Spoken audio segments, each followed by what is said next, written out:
네, 특허 관련해서 저희 오늘 특허 발전소 있는 날이죠. 기업들은 자기들이 만든 상품에 상표라는 걸 붙입니다. 이 상표라는 게 이 제품이 어느 회사에서 만든 어떤 특징을 가진 거다. 이걸 알려주는 일종의 간판 같은 역할을 하는데요. 기업이 출원한 상표 데이터를 분석을 하면 요즘 이 시장이 핫하구나 이런 거 알 수 있겠죠. 그래서 오늘 특허발전소 특허청의 목성호 상표디자인 심사국장과 함께 상표 데이터 분석해서 어느 쪽에 기회가 열리고 있는지 알아보겠습니다. 안녕하세요. 네, 안녕하세요. 자, 국장님, 우리 네. 특허청이 특허 등록도 하고 상표 출원도 맡는다 이렇게 알고 있는데 네. 특허하고 상표는 어떻게 다른 겁니까? 네, 상표의 경우에는요, 한마디로 상품의 이름입니다. 그래서 텔레비전을 가지고 예를 들자면요, 네. LG TV, 삼성 TV라고 했을 때 TV는 상품에 해당되고요. 그 상품의 이름인 LG 그리고 삼성은 상표에 해당되게 됩니다. 바로 이러한 이름들이 상표권으로 보호가 되는 것이고요. 다시 텔레비전으로 좀 예를 들자면 네. 텔레비전에 사용되는 기술의 경우에는 특허권의 대상이 됩니다. 뭐 QLED, OLED 이런 건 특허 대상입니까? 네, 그렇습니다. 그렇군요. 이게 좀 여러 가지로 분류해서 볼 필요가 있겠군요. 그러면 디자인이라는 지식재산권도 있잖아요. 네, 그렇습니다. 요거는 어떤 부분을 보호해 주는 건가요? 네, TV로 다시 또 말씀을 드리자면 네. TV의 외관, 형태, 형상 그런 부분은 이제 디자인권으로 보호를 받게 되어 있습니다. 최근 들어서 유행한다고 하는 그 이젤 같이 생긴데 올려놓는 요런 디자인 네, 이런 그렇습니다. 것들은 디자인 지적재산권으로 보호를 한다. 네, 그렇습니다. 그러면 특허, 디자인 그리고 상표는요. 순서로 따지면 가장 마지막에 등록을 한다라고 하는데 이거는 왜 순서가 이렇게 정해지나요? 예, 저는 먼저 그 세 가지의 좀 차이를 먼저 말씀을 드려야 될 것 같은데요. 네.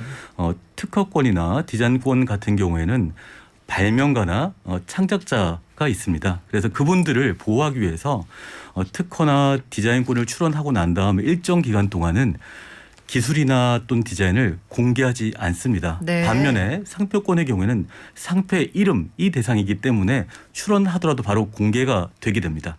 그래서 통상적으로 이러한 특성을 반영해서요. 먼저 특허를 먼저 출원을 하고요. 좀 더 시간이 지났을 때 디자인권을 출원하고 마지막으로 이제 제품 출시가 이제 임박했을 때 상표를 출원하게 되어 있습니다. 그러면 QLED, OLED 같은 기술은 일단 그걸 만들어내는 개발자들을 보호해야 되니까 그쪽과 네. 협의해서 일정 기간 지난 후에 등록을 하고 그다음에 디자인.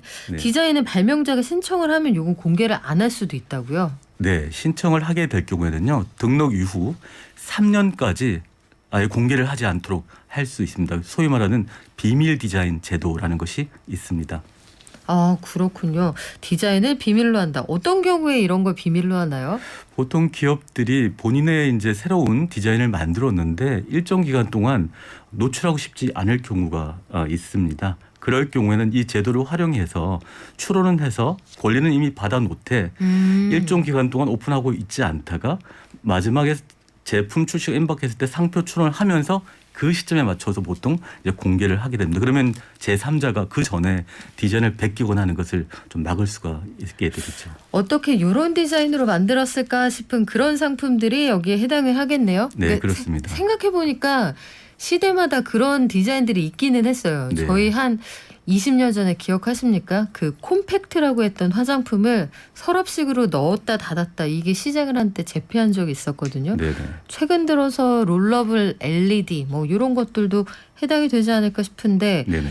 우리 상표 데이터로 기업 전략을 볼 수 있는 구체적인 사례 어떤 게 있을까요?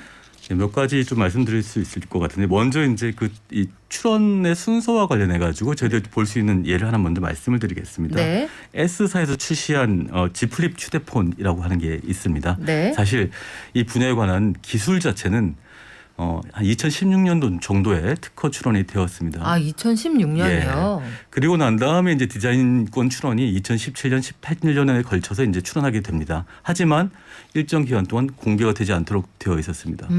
그리고 마침내 2021년 2월 정도에 G 플립이라는 이름으로 휴대폰에 이제 상표 등록 출원을 하게 됩니다. 이제 이걸 보면서 이제 알 수가 있는 것이죠. 이제는 제품 출시가 임박했고 휴대폰에 무언가 새로운 형태의 휴대폰이 나오는구나라는 걸 알 수가 있었습니다. 말씀드렸던 대로 이 상표 출원을 있고 난 다음에 네. 곧 제품이 출시가 되었습니다. 아, 이게 특허 출원이 2016년도에 된 건 몰랐어요. 굉장히 네. 오래전에 되어 네, 있었군요. 그렇습니다. 디자인 출원도 지금으로부터 벌써 한 4년, 5년 네, 전. 그렇습니다. 이거 말고 또 소개해 주실 만한 사례 네, 어떤 좀 게 다른 있습니까? 영역에서 이건 방금 말씀드렸던 것은 이제 상표의 이름을 통해서 좀 알 수 있는 방법이고요. 네. 그거 말고 상표에서 사용하기 위한 상품 또는 업종의 다변화를 통해서 우리가 볼 수 있는 사례가 있습니다. 먼저 자동차에 관련돼서 좀 말씀드리고 싶은데요. 네. 테슬라라고 하는 이제 아시는 유명한 업체가 있습니다. 이 테슬라 같은 경우에는 차량 충전 소업이라든지 또는 태양열 전지 지붕이라든지 뭐 이런 쪽 출원을 하고 난 다음에 레스토랑업을 출원을 했습니다. 테슬라가 레스토랑업에 상표를 출원했다고요? 네, 그렇습니다. 저 이거 처음 알았는데요. 네, 그래서 저희들이 이제 뭘 할 수 있냐면요. 이 뭔가 충전소와 레스토랑업이 연결될 수 있겠구나라고 하는 걸 저희들이 출원을 통해서 알 수 있습니다. 아니나 다를까 그 이후에 테슬라의 경우에는 곧 자기들의 비즈니스 모델 자체가 식당에서 식사를 하시는 동안에 바깥에서는 차량을 충전한다라는 모델이라고 공표한 바가 있습니다. 반면에 저희나 현대자동차의 경우에도 레스토랑업에 출원을 했었습니다. 아니, 우리나라의 현대차도 레스토랑업에 상표를 출원했다고요? 예, 이름이 그렇습니다. 뭐예요? 출원된 상표의 이름은 제네시스입니다. 아, 상표 자체가요? 예, 그렇습니다. 그러니까 이 경우에는 현대자동차의 경우에는 앞선 테슬라와 다르게 뭔가 가스 충전압과 연결되는 그런 형태가 아니라 자동차의 고급 브랜드인 제네시스를 가지고 레스토랑업을 만들었고요. 그걸 보면서 저희들이 이제 생각할 수 있는 게 뭐냐면 제네시스가 갖고 있는 고급 브랜드 이미지 자체를 레스토랑업과 뭔가 연결시킬 필요가 있겠구나 또는 그렇게 하려고 하는구나라는 걸 알 수 있었습니다. 말씀드렸던 대로 그 이후에 뉴욕에 제네시스 하우스라는 것이 이제 등장하게 됩니다. 차량 전시장과 그다음에 공연장, 그다음에 레스토랑업이 이제 연결된 복합 문화 공간이었습니다. 그렇군요. 메타버스에도 비슷한 사례가 하나 있다고 들었거든요. 예, 메타버스 관련된 사례도 있는데요. 지금 이제 메타라고 이름을 바꾼 페이스북입니다. 페이스북 같은 경우에 2020년 한 9월 정도에 가상 현실에서의 업무 시설 제공업이라는 쪽 업종을 해가지고 상표 출원을 하였습니다. 그러면서 이제 이름 자체는 인피니티 오피스에서 인피니티가 이제 시사하는 바가 있죠. 그래서 이렇게 출원을 해놓고 난 다음에 좀 지나서 그 이후에 마침내 이 가상 현실에서의 업무 플랫폼 비즈니스라고 하는 것들을 이제 서비스를 공개하게 됩니다. 그래서 그 전에 출원된 것을 보고 어떤 것들이 새롭게 출연할지를 알 수가 있었던 것입니다. 그거 재밌네요. 그래서 그 조만간 만약에 그 네. 가상현실에서 업무시설 제공업 이걸 2020년 9월에 페이스북 운영하는 메타가 서비스 출시하겠다 등록을 했다. 예, 조금 있다가 사이버 부동산을 하겠구나 이런 걸 우리가 예상해 볼 수가 있겠군요. 그렇습니다.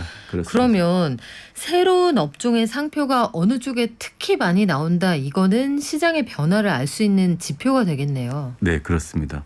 지금 최근의 경향은 말씀드렸듯이 메타버스 분야에 좀 많이 몰리고 있습니다. 그리고 기존에 들어보지 못했던 새로운 비즈니스들이 출현하고 있습니다. 그래서 이러한 특정 분야에 새로운 상표 출원들이 많이 몰리고 있다고 하는 것은 그쪽 부분이 어떻게 보면 핫한 시장이다라고 볼 수 있고요. 그리고 그 분야에 있어서는 좀 더 시장과 규모가 커질 것이다라는 걸 저희들이 충분히 예측할 수 있습니다. 그래서 새롭게 비즈니스를 준비하고 계시는 분 같은 경우에는 이러한 영역에서 어떠한 새로운 비즈니스가 나오는지를 좀 더 눈여겨보시면 아까 말씀하셨듯이 가상현실의 부동산업과 같이 그러한 분야에 좀 더 관심을 기울이신다면 업을 하시는데 상당히 도움이 되실 거라고 생각을 합니다. 말씀하신 그 통계를 보니까 메타버스 관련해서 요즘에 뭐 핫하다. 작년에는 뭐 관련 종목이 그룹을 형성해서 주가를 움직이기도 했었는데 한 해 동안만 10,000건 이상 출원이 됐군요. 네, 그러면 그렇습니다. 앞으로도 이런 상표 데이터 찾아보려면 어디 가서 찾아볼 수 있을까요? 네, 저희 나라의 데이터 자체는요. 무료로 검색하실 수가 있습니다. 네. 키프리스라고 하는 사이트가 있습니다. 키프리스라는 사이트에서 한국 특허청에 등록된 상표를 보실 수가 있고요. 외국의 경우에는 좀 전반적으로 보고자 네. 하시면 유럽 지식재산청에서 만들어내는 TMView라고 하는 데이터베이스가 있습니다. 그리고 세계 지식재산 기구인 와이포에서 만들어내는 글로벌 브랜드 DB라고 하는 또 다른 데이터가 있습니다. 이것을 보시면 좀 전반적인 경향을 알 수 있고요. 네. 보다 좀 구체적으로 보시고 싶으시면 주요 선진국에서 얘기하는 미국, 일본, 중국 정도의 DB를 조금 찾아보시면 될 것 같습니다. 그래요. 찾아보실 수 있는 건 저희가 인스타나 또 저희 게시판을 통해서 알려드릴게요. 자, 오늘 말씀 여기까지 듣겠습니다. 지금까지 특허총의 목성호 국장이었습니다. 고맙습니다. 감사합니다.